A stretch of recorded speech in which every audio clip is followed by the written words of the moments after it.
नमस्ते। चलिए आज एक सवाल से शुरुआत करते हैं। क्या कोई भाषा सिर्फ बातचीत का एक जरिया होती है या उससे कहीं ज्यादा कुछ होती है? आज हम हिंदी की इसी दुनिया में उतरेंगे, जो कि हमारी संस्कृति, हमारी पहचान का एक जीता जागता आईना है।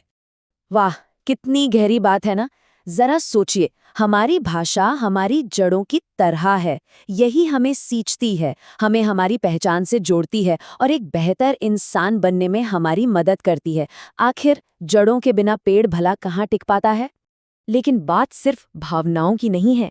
हिंदी के पीछे ना एक कमाल का विज्ञान भी छिपा है। जी हाँ, एक साइंस। चलिए देखते हैं कि हिंदी की बनावट इतनी लॉजिकल और साइंटिफिक कैसे है। अच्छा, हिंदी की सबसे कमाल की बात पता है क्या है? इसकी ईमानदारी। मतलब जैसा आप इसे लिखते हैं, बिल्कुल वैसा ही आप इसे बोलते हैं। कोई कंफ्यूजन नहीं, कोई छिपे हुए नियम नहीं, एकदम सीधा, साफ और इसीलिए साइंटिफिक।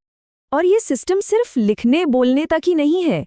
जरा इसकी वर्णमाला को देखिए, क्या शानदार लॉजिक है। कंठ यानी गले से निकलने वाली आवाजें, क वर्ग, फिर होठों से बोली जाने वाली प वर्ग, सब कुछ इतना सिस्टमैटिक है। और हाँ, ये सिर्फ बातचीत का जरिया नहीं, ये हमारे संस्कारों को एक पीढ़ी से दूसरी पीढ़ी तक पहुंचाने वाली एक मजबूत कड़ी भी है। तो ये तो हुआ भाषा का दिमाग, उसका साइंस। अब चलते हैं हिंदी के दिल की तरफ, यानी उसके साहित्य के खजाने में। चलिए इसकी भावनात्मक दुनिया को समझते हैं। हिंदी साहित्य का नाम आते ही सबसे पहले जहन में कौन आता है? प्रेमचंद। उनकी कहानियां हमें सीधा गांव की मिट्टी से जोड़ देती हैं, जहां संवेदना और सहानुभूति बसती है। और फिर एक दूसरा रंग देखिए, निराला का। उनकी कविताओं में विद्रोह है, एक क्रांति की आग है। ये हिंदी का एक बिल्कुल अलग, एक बहुत ही पावरफुल चेहरा है। फिर आती हैं महादेवी वर्मा, जिनकी कविताएं हमें वेदना यानी दर्द की गहराई में ले जाती हैं। इससे पता चलता है कि ये भाषा हर एहसास को कितनी खूबसूरती से बयां कर सकती है। और हाँ, कबीर को कोई कैसे भूल सकता है। उनके दोहे सदियां बीत गईं पर आज भी जिंदगी का कितना गहरा फलसफा सिखाते हैं। देखिए, ये साहित्य सिर्फ किस्से कहानियां नहीं हैं, ये हमें जिंदगी जीना सिखाता है। प्रेमचंद की कहानी ईदगाह याद है।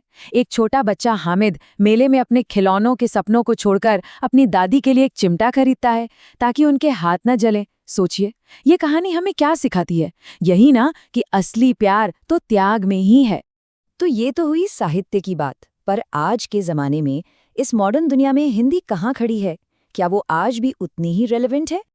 अक्सर एक सवाल हमारे दिमाग में आता है, एक गलतफहमी जो बहुत आम है, कि क्या मॉडर्न होने का मतलब अंग्रेजी बोलना है?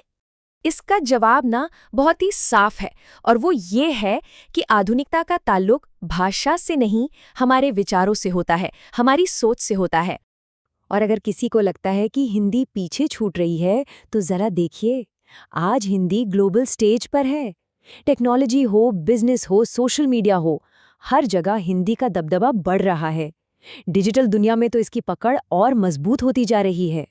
तो ये सब तो ठीक है, लेकिन ये सब हमारी अपनी पहचान, हमारे अपने गर्व से कैसे जुड़ता है? ये बात खासतौर पे स्टूडेंट्स को समझनी होगी। भाषा सिर्फ एग्जाम पास करने के लिए नहीं होती। अरे, ये तो हमारे अंदर के भारतीयपन को जिंदा रखती है।